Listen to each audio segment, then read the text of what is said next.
Hello dear, welcome करता हूँ आप सभी को यूट्यूब चैनल नर्सिंग ज्ञान में। और आज का वीडियो बहुत शानदार होने वाला है आप सभी फर्स्ट ईयर के लिए। आज हम बिहेवियर साइंस के 22वें नंबर का वीडियो लेकर आ चुके हैं। तो आज के वीडियो में हम लोग पढ़ेंगे फॉरगेटिंग के बारे में। ठीक है, कितने फॉरगेटिंग के बारे में, फॉरगेटिंग होता क्या है, फॉरगेटिंग के कौन कौन से प्रकार हैं और फॉरगेटिंग के कौन कौन से कारण हैं जिसके कारण व्यक्ति जो है किसी भी चीज़ को भूल जाता है आसानी से। फॉरगेटिंग को हम लोग हिंदी में विस्मरण कहते हैं या इसी को भूलना भी कहते हैं। ठीक है, आपसे एग्ज़ाम में 5 नंबर 10 नंबर में पूछता है लिखने के लिए कि भूलना के बारे में लिखे, तो 5 नंबर में पूछेगा तो भूलना और उसके प्रकार लिख देंगे, बात ख़त्म। 10 नंबर में पूछेगा तो कहेगा भूलना और भूलने के कारण को बताएं, तो आपको 10 नंबर में पूछेगा। समझ गए? चलिए हम देखते हैं, दोनों तरीक़ा से प्रश्न पूछे गए हैं इसलिए हम कंप्लीट देखेंगे आज। समझ गए? बड़ी आसानी से समझिएगा, क्योंकि साइकोलॉजी थोड़ा सा इधर उधर वाला बातें ज़्यादा होता है साइकोलॉजी में, तो इसलिए स्टूडेंट को थोड़ा सा ज़्यादा डिफ़िकल्ट लगता है, लेकिन उतना डिफ़िकल्ट भी नहीं है जितना लोग सोचते हैं। ठीक है, अच्छे से पढ़ा जाए तो समझना बहुत ही आसान है। कैसे? देखिए सामने है फॉरगेटिंग मतलब भूल जाना। ठीक है, विस्मरण इसी को कहते हैं। डिफाइन और ए एंड इट्स टाइप्स के साथ इसको डिफाइन करना है। भूलना के मतलब क्या होता है माय डियर? अभी इससे पहले वाले 21वां नंबर वीडियो आप देखे थे मेमोरी के बारे में। मेमोरी क्या था कि जब कोई सूचना, जब कोई चीज़ जो है हमारे माइंड में स्टोर हो जाता है, संग्रहित हो जाता है और उसका उपयोग हम कोई काम में करते हैं तो जो है वही मेरा मेमोरी हो जाता है। लेकिन जब हमें कोई चीज़ का काम पड़ गया, ठीक है, कोई जैसे एग्ज़ाम में हम एग्ज़ाम देने गए, ठीक है, प्रश्न याद किए हैं, एग्ज़ाम देने गए, लेकिन जब एग्ज़ाम देने हॉल में जब हम लिखना शुरू किए तो लिखना जब प्रश्न हमारे सामने में आया तो उससे रिलेटेड क्वेश्चन हमारे दिमाग में याद है, हम कंप्लीट तैयारी किए हुए हैं, स्टोर मेमोरी में किए हैं। लेकिन अगर माने गए वहाँ आप जो क्वेश्चन पढ़ के गए हैं वो क्वेश्चन आपके दिमाग से उड़ चुका है, आपके दिमाग में उसका आंसर स्टोर नहीं है, संग्रहित नहीं है, तो क्या हो जाएगा? आप भूल जाएंगे उसका बारे में, और जब भूल जाएंगे तो आप नहीं लिख पाएंगे, उसका उत्तर नहीं दे पाएंगे।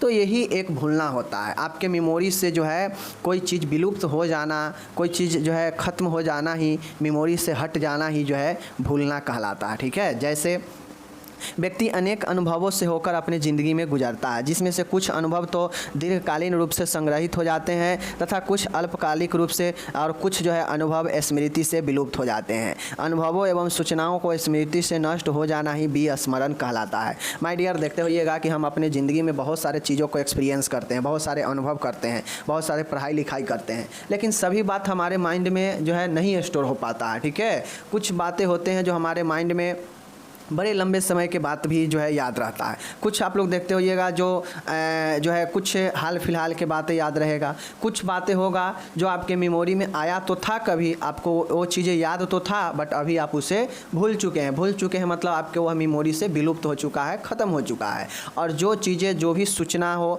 जो भी अनुभव हो, जो भी एक्सपीरियंस हो, जो भी सूचना हो, अगर वह मेमोरी से डिलीट हो जाता है, नष्ट हो जाता है, तो इसी को हम लोग फॉरगेटिंग कहते हैं। इसी को जो है हम लोग क्या कहते हैं? भूलना कहते हैं, विस्मरण कहते हैं। ठीक है, मेमोरी से ख़त्म हो जाना, विलुप्त हो जाना ही विस्मरण कहलाता है। समझ रहे हैं चीज़ों को? तो यही हमारा विस्मरण होता है। जो चीज़ें अगर स्टोर हो जाए तो वह स्टोर हो गया था, तो वह स्मृति में याद है। लेकिन जो चीज़ें डिलीट हो जाए, जो चीज़ें ख़त्म हो जाए, उड़ जाए, जो चीज़ें विलुप्त हो जाए माइंड से, मेमोरी से, तो वही तो में जो है क्या होगा? आपका फॉरगेटिंग होगा। अब उसको, जो चीज़ें आपके ख़त्म हो चुका है, विलुप्त हो चुका है स्मृति से, कितना भी आप याद कर लीजिएगा वो माइंड में नहीं आएगा उस समय। ठीक है, तो यही हमारा क्या होता है? फॉरगेटिंग होता है। समझ गए ना? चलिए अब इसके परिभाषा में अलग अलग जो है वो तो मतलब समझे कि फॉरगेटिंग होता क्या है, लेकिन परिभाषा डिफिनीशन में अलग अलग साइकोलॉजिस्ट जो है अपने हिसाब से टर्म को जो है डिफाइन किए रहते हैं। ठीक है, सभी साइकोलॉजिकल टर्म को।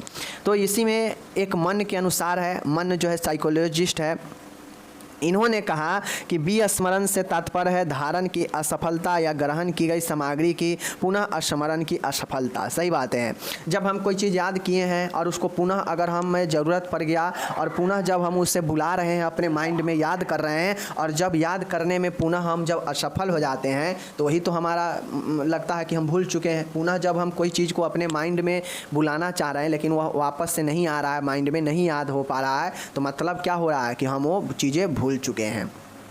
तो मन ने ही कहा कि विस्मरण से तात्पर्य है, विस्मरण का मतलब है कि धारण। धारण मतलब होता है कि जो हम अपने मन में जिसको हम लोग बैठाए हैं उस चीज़ें में असफलता, उस चीज़ें के ग्रहण की गई सामग्री में पुनः याद करने पर असफलता होना ही जो है क्या कहलाता है, आपके फॉरगेटिंग कहलाता है। फॉरगेटिंग के बारे में समझ गए। मन ने क्या कहा कि विस्मरण से तात्पर्य है कि धारण की गई, धारण की असफलता मतलब जो भी चीज़ें हम अपने अंदर लिए हैं, धारण किए हैं, उसके असफल होने पर, उसके ग्रहण जो भी किए हैं उसके सामग्री में अगर हम पुनः याद करते हैं उसमें भी असफल हो जा रहे हैं, तो यही जो है हमें क्या कहलाता है, विस्मरण फॉरगेटिंग कहलाता है। ठीक है, समझ गए।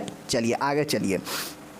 ये तो हो गया मन के अनुसार साइकोलॉजिस्ट है जिन्होंने अपना तर्क दिया कि कोई भी चीज़ हम धारण किए हैं उसमें असफलता होना, या जो भी चीज़ें हम सूचना ग्रहण किए हैं और उसको पुनः जब हम बुला रहे हैं, पुनः स्मरण कर रहे हैं, अगर उसमें भी असफल हो जाए मतलब यही हमारा विस्मरण होता है। ठीक है, चलिए सीधी सी बातें हैं कि हम कभी अपने जीवन में कोई चीज़ याद किए हुए हैं और उसे आगे कभी ज़रूरत पड़ गया और उसे हम पुनः अपने माइंड में जो है उसे लाने का प्रयास कर रहे हैं लेकिन नहीं आ पा रहा है, मतलब हम उस चीज़ को भूल चुके हैं, यानी मेमोरी से डिलीट हो जाना, विलुप्त हो जाना ही जो है विस्मरण होता है। समझ गए, सीधी सी बात है। अब विस्मरण के बहुते प्रकार हो सकते हैं लेकिन कुछ प्रकार नीचे जो है हम आप लोग को समझाते हैं। ठीक है, पहला है नेचुरल फॉरगेटिंग। नेचुरल फॉरगेटिंग का क्या मतलब है, देख लीजिए। समय के साथ सीखी, यहाँ पे सीखी होगा, सौखी नहीं होगा। ठीक है, समय के साथ सीखी गई चीज़ें या अनुभव को भूल जाना ही प्राकृतिक विस्मरण कहलाता है और इसे अनाभ्यास का सिद्धांत भी कहते हैं। इस सिद्धांत को देने वाला वैज्ञानिक एबिंगहॉस थे। उनके मतानुसार सीखने एवं पुनः स्मरण में जितना ज़्यादा अंतराल होगा विस्मरण उतना ही अधिक होगा। जब सीखी गई सामग्री का काफ़ी समय तक अध्ययन नहीं किया जाता है तो व्यक्ति उसे भूल जाता है। पहला है मेरा नेचुरल फॉरगेटिंग। अब नेचुरल फॉरगेटिंग का कैसे आप लोग समझेंगे इसके प्रकार में, तो नेचुरल मतलब क्या होता है, प्राकृतिक। तो वैसा भूलना जो प्राकृतिक रूप से व्यक्ति भूल जाता है तो वह नेचुरल होता है। प्राकृतिक रूप से कैसे भूलेगा, तो मान गए बिना कोई कारण के नेचुरली अगर व्यक्ति भूल जाता है, जैसे बुढ़ापा आता है। ठीक है, तो देखते होइएगा जैसे जैसे बुढ़ापा बीतते जाता है व्यक्ति में याददाश्त उतने ही कमज़ोर होते जाता है, व्यक्ति जो है भूलने लगता है चीज़ों को बड़ी ही आसानी से। ठीक है, तो यह क्या हुआ, यह उसके जीवन के साथ चल रहा है, तो यह एक प्रकार के नेचुरल जो है विस्मरण, नेचुरल फॉरगेटिंग होगा जो उसके जीवन के आयु के अनुसार जो है हो रहा है। ठीक है, कुछ और चीज़ें हो सकता है प्राकृतिक विस्मरण, जैसे मान गए कि कोई मानसिक मेंटल प्रॉब्लम हो गया, उस मेंटल प्रॉब्लम के कारण जो है व्यक्ति जो है बहुत सारे अपने सीखे गए चीज़ों को भूलने लग रहा है, तो यह क्या हो जाएगा, एक नेचुरल टाइप का हो जाएगा। तो नेचुरल विस्मरण कहता है कि समय के साथ जब सीखी गई चीज़ों को हम अभ्यास नहीं करते हैं, अनुभव को जो है हम नहीं दोहराते हैं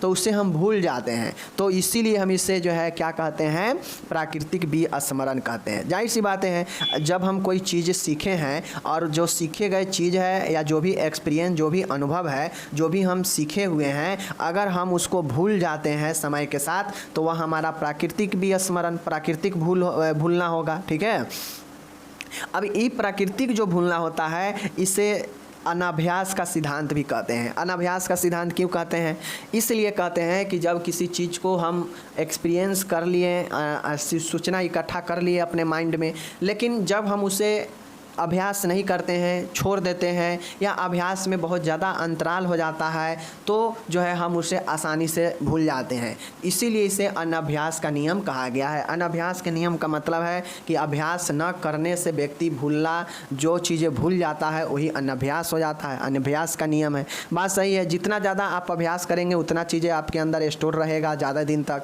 आप जैसे ही अभ्यास छोड़ देते हैं और अंतराल, समय का अंतराल ज़्यादा हो जाता है तो समय के साथ वो चीज़ें आप भूलने लगते हैं, और यही कारण है कि इसे जो है नेचुरल जो है फॉरगेटिंग कहा जाता है, समय के साथ भूलता है, और इसे अनाभ्यास का नियम भी कहा जाता है। क्यों, क्योंकि व्यक्ति जब अभ्यास छोड़ देता है तो ऑटोमेटिक वह भूलने लगता है, और जितना ज़्यादा जो है अभ्यास में अंतराल करेगा उतना ही ज़्यादा जो है उसे भूलना जो है और ज़्यादा प्रभावी होते जाएगा। समझ गए चीज़ों को, कोई दिक्कत नहीं।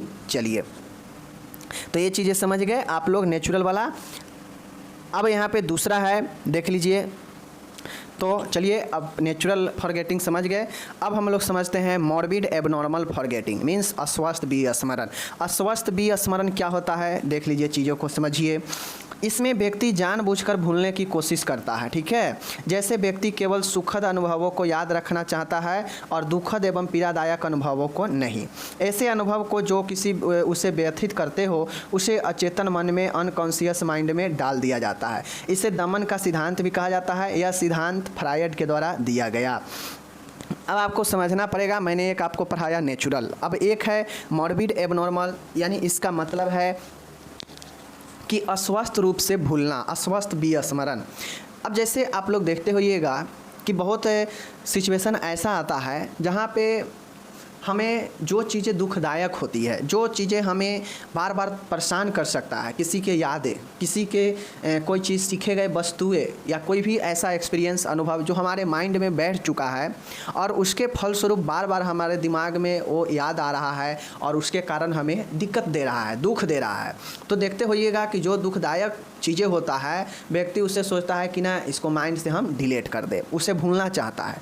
लेकिन वहीं पर अगर कोई उसे अच्छी बातें, सुख देने वाला, उसे जो है बढ़िया महसूस कराने वाला बातें होता है तो वैसे बात को व्यक्ति जो है अपने माइंड में रखना चाहता है। बाकी के जो गलत बातें होता है, जो उसे दुख पहुंचा सकता है, जो उसे परेशान कर सकता है, जो उसे पीड़ा दे सकता है, ऐसे चीज़ों को वह भूलना चाहता है, ऐसे चीज़ों को वह जो है भूल जाता है। और ऐसे अनुभव जो उसको व्यथित करते हो, परेशान करते हो, उसको वह अचेतन मन में डाल देता है, अचेतन मन में डाल देता है, ठीक है।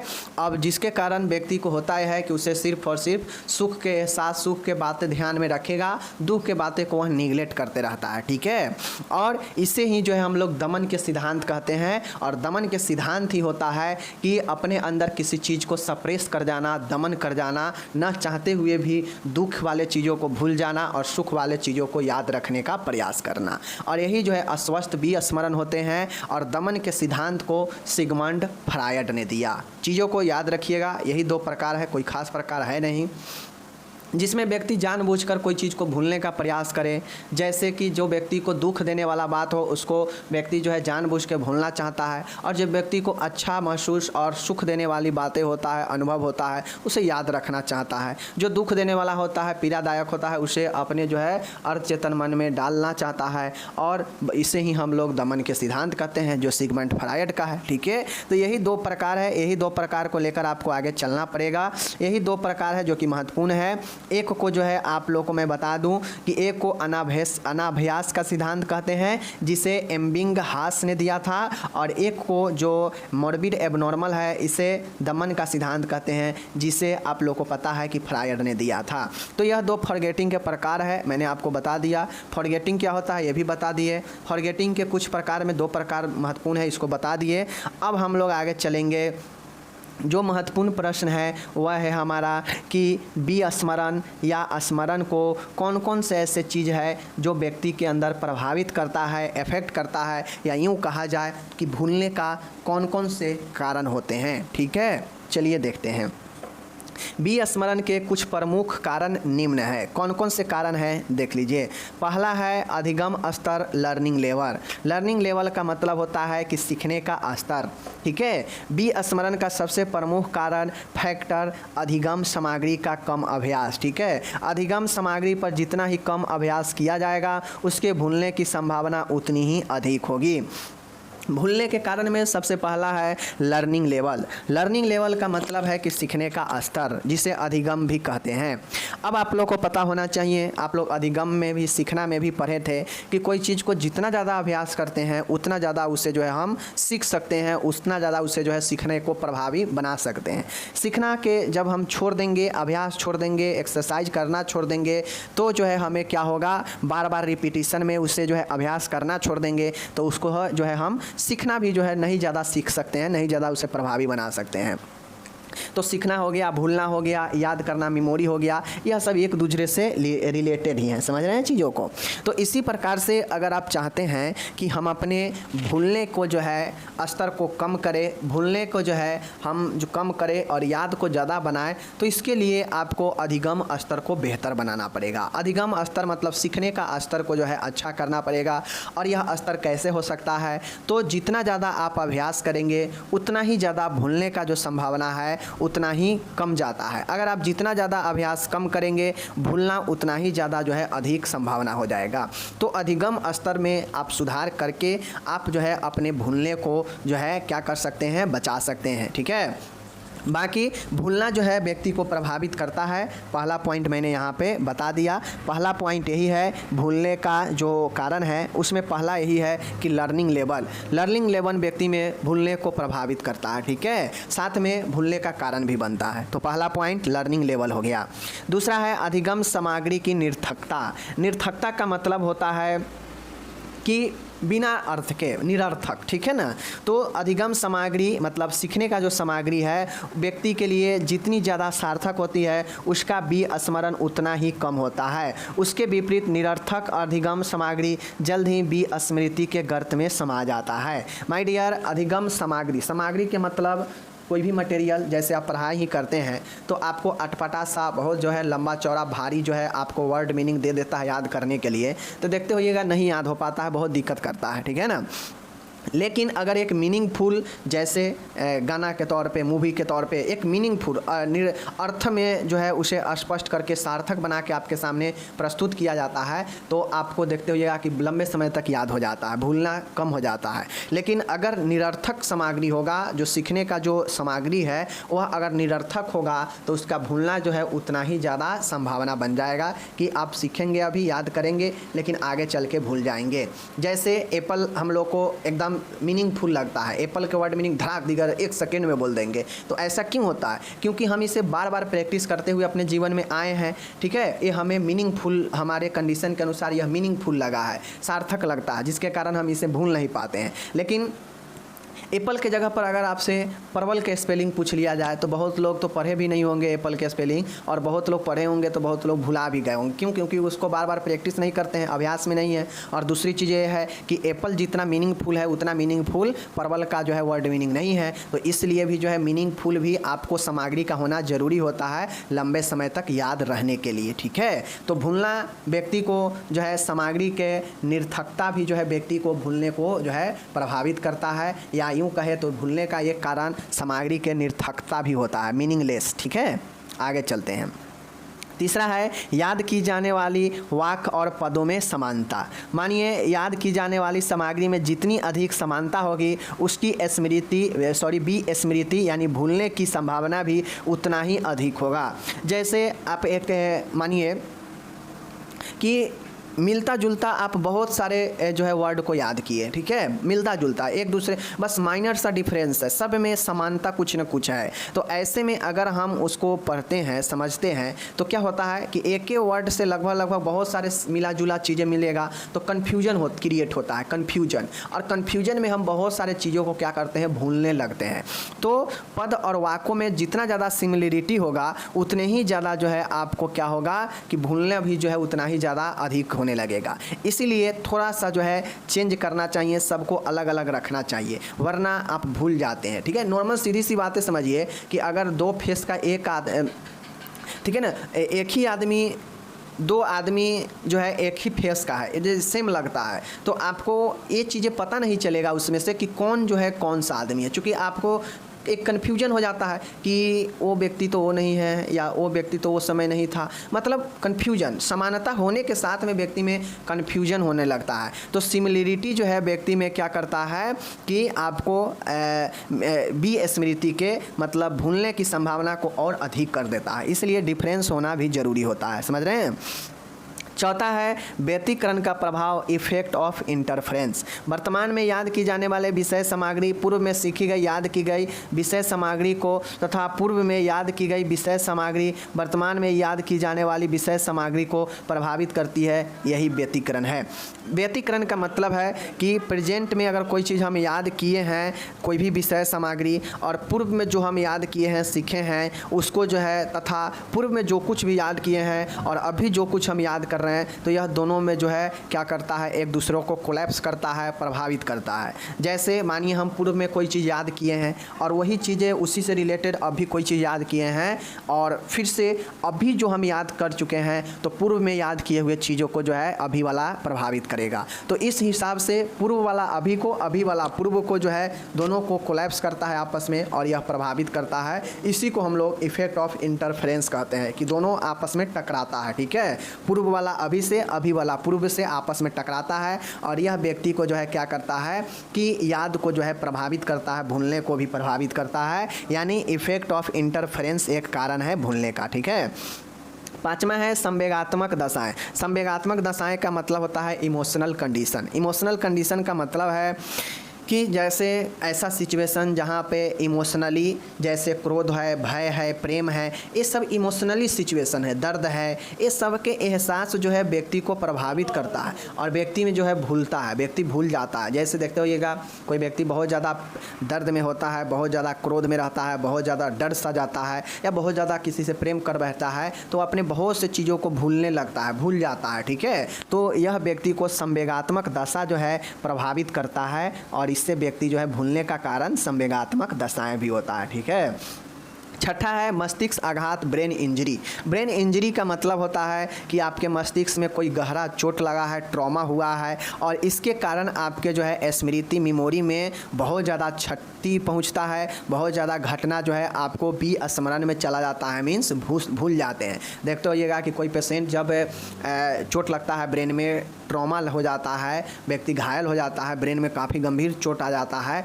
तो देखते होइएगा कि उस कभी कभी जो है वह कोमा में चला जाता है और उसके पूर्व के कोई चीज़ याद ही नहीं हो पाता है। ठीक है, तो धीरे धीरे कोई कोई नॉर्मल हो जाता है, कोई कोई जो है पूर्व के बात को दोबारा से याद ला ही नहीं पाता है अपने ब्रेन में। तो यह ट्रॉमा, चोट भी एक बहुत बड़ा कारण होता है। ठीक है, छठा हो गया।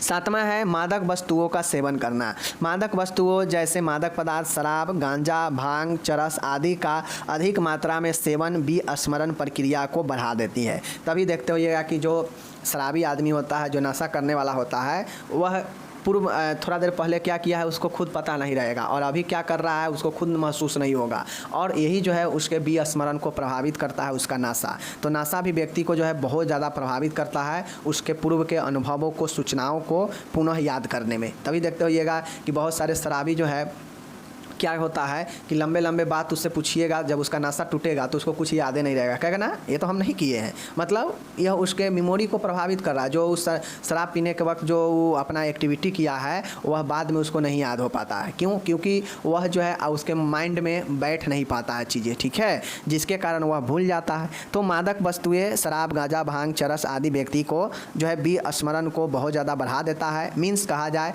कि विस्मरण, भूलने का एक कारण व्यक्ति में मादक वस्तुओं का सेवन करना भी है। ठीक है, तो यह आपका 7वां पॉइंट हो गया यहाँ पे।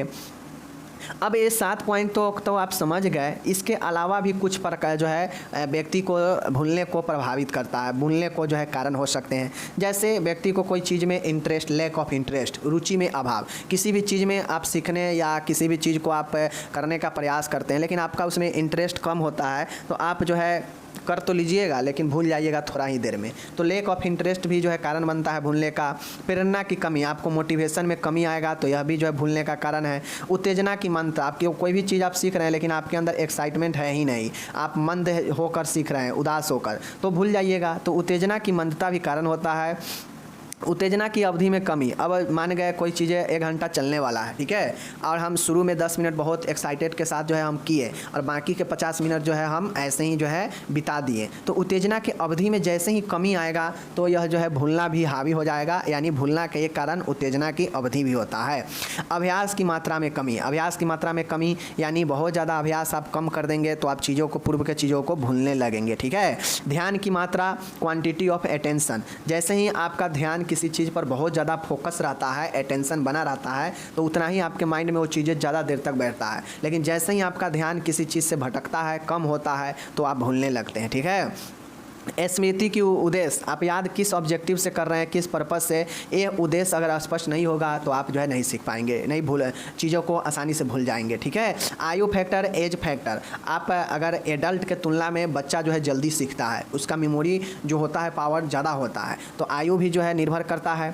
आप कैसे लर्निंग मेथड आपका कैसा है, इंटरटेनमेंट है, सैडनेस भरा है, बहुत ज़्यादा बहुत मतलब सीखने की विधि आपका कैसा है, ये भी प्रभावित करता है। तनाव की मात्रा की स्तर, आपके अंदर अगर स्ट्रेस का लेवल अगर हाई होगा तो आप ऑटोमेटिक चीज़ों को नहीं सीख पाएंगे, भूल जाएंगे आसानी से। तो यह सब भूलने का कारण है, जो कि अन्य कारण है। बाकी इंपॉर्टेंट ये 7 पॉइंट याद रखिएगा।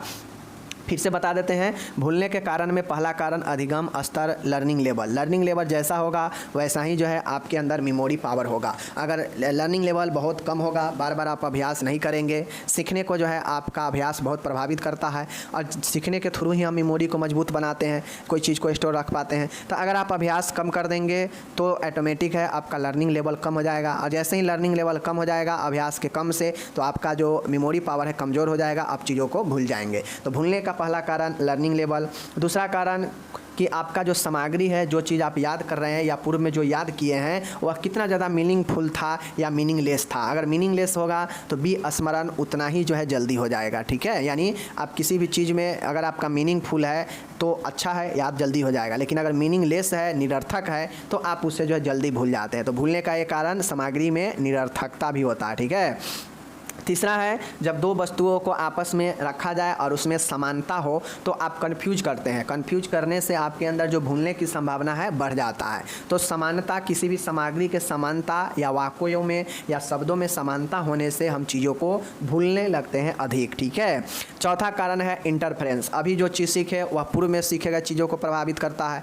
पूर्व में जो सीखे गए चीज़ें हैं और अभी कुछ नया सीखे हैं तो पूर्व वाला अभी को प्रभावित करेगा, अभी वाला पूर्व को अगर प्रभावित करेगा याद करने में या कोई चीज़ में, सूचनाओं में, तो यही इंटरफेरेंस होता है, व्यतिकरण। ठीक है, पांचवा है संवेगात्मक दशाएं। जानते हैं क्रोध होना, रोना, डर, भय, ठीक है ना, प्रेम, ये सब जो है संवेगात्मक दशा, इसमें भी स्मरण प्रभावित होता है। ठीक है, ब्रेन इंजरी, ब्रेन में चोट लगता है तो व्यक्ति, जानते ही हैं ट्रॉमा में बहुत सारे चीज़ को भूल जाते हैं, तो यह भी जो है आपके निर्भर करता है।